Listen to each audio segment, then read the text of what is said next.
Bismillahirrahmanirrahim. Assalamualaikum warahmatullahi wabarakatuh.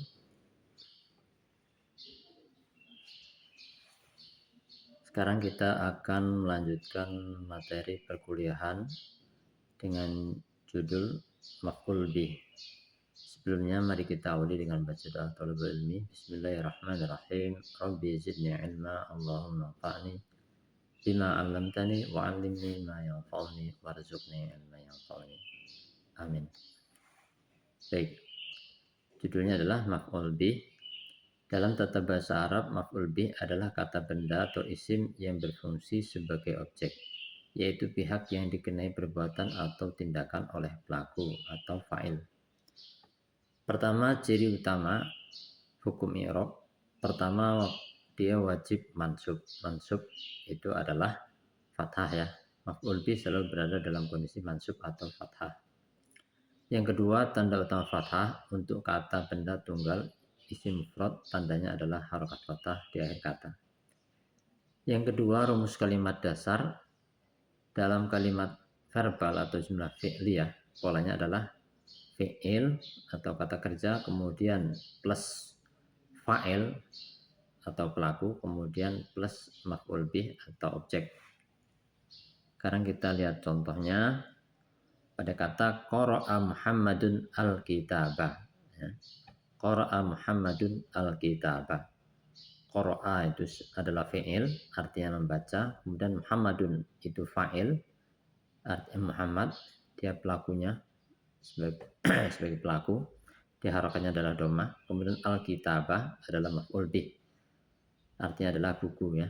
Al-kitabah buku, dia sebagai maf'ul bih atau objek. Nah ini yang berharakat fathah.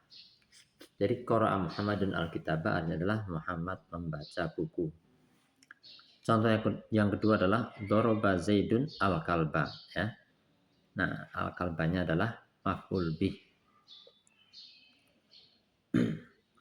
Al-kalba maf'ul bih dan dia berharokat fathah ya.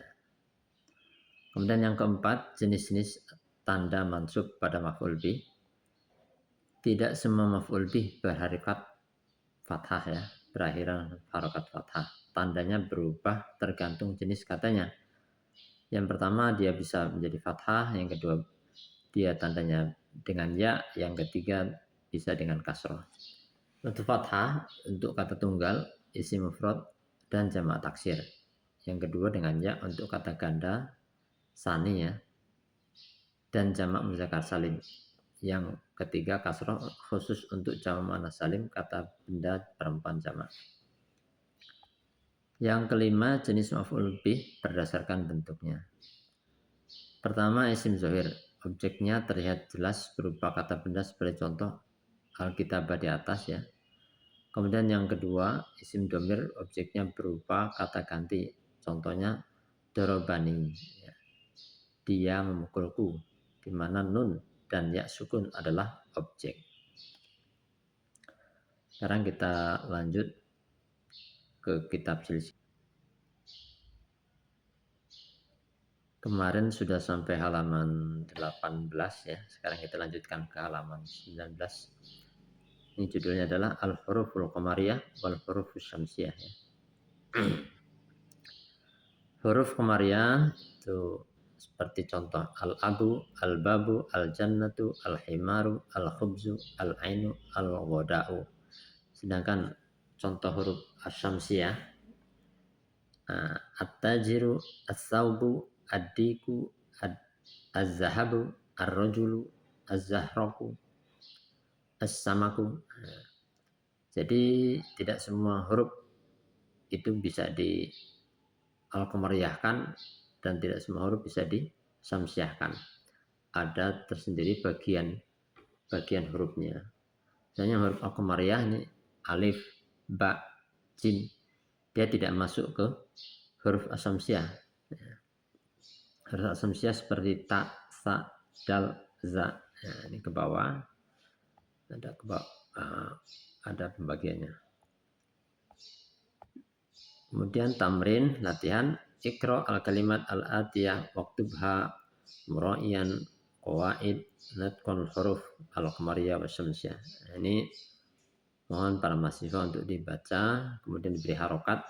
Ya. Misalnya al-baitu, ad-diku, ya, dan seterusnya. Selanjutnya ada surabi, pelajaran ke-4.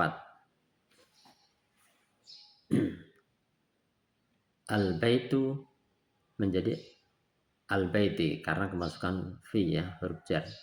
Al-baitu fil baiti, al-masjidu fil masjidi, al-maktabu alal maktabi, as-sariru alas sariri. Nah, ya. Di sini huruf jarnya fi dan ala. Nah, aslinya al-baitu tu tomah, kemudian ditambahin fi fil baiti. Nah, ti jadi kasroh.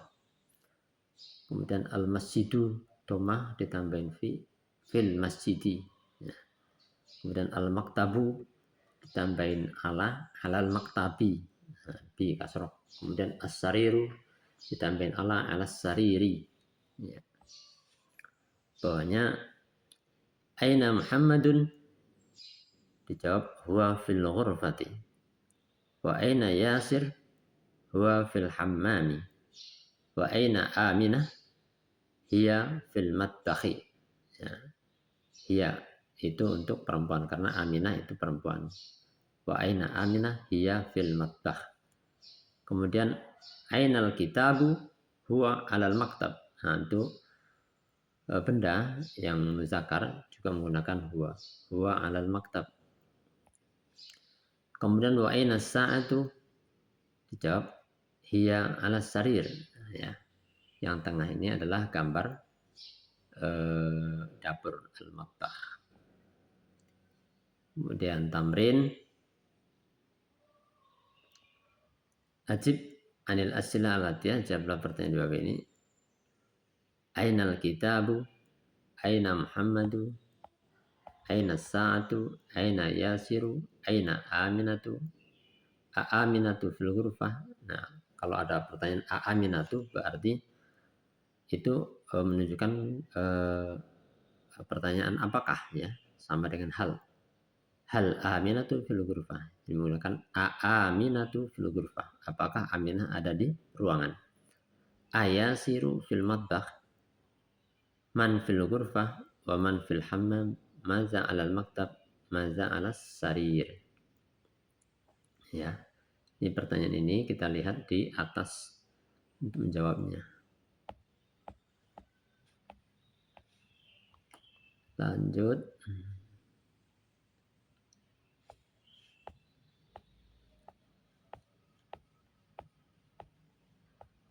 Ikra waktub ma'udub di awakhir kalimat. Ini juga dibaca kemudian diberi harokat akhir kata. Contoh al-madrasatu, kemudian fil madrasati, dan selanjutnya. Silakan dibaca dan diberi harokat. Kemudian ikra waktub bawahnya ini untuk dibaca dan ditulis. At-talibu fil jami'ati. Kedua, ar-rajulu fil masjidi. Aina tajiru, huwa fid dukan. Yang keempat, al-qalamu alal maktab. Yang kelima, aina Zainabu, hiya fil ghurfah.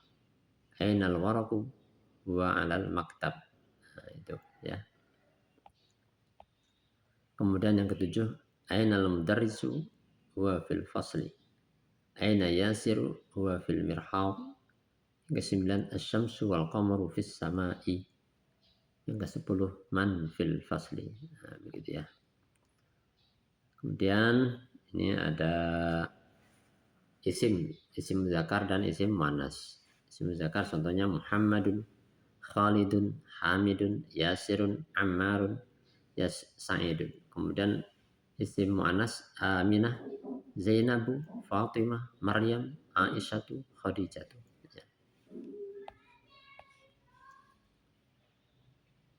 Nah, di bawah ini ikra waktu ma'udub di akhir kalimat, ya. Ikra, bacalah, waktub, dan tulislah ma'udub di akhir kalimat, berilah harokat. Baik, itulah materi pada kesempatan kali ini. Akhirnya mari kita tutup dengan baca doa kafaratul majlis. Bismillahirrahmanirrahim. Subhanakallahumma bihamdika asyhadu an la ilaha illa anta astaghfiruka wa atubu ilaik. Assalamualaikum warahmatullahi wabarakatuh.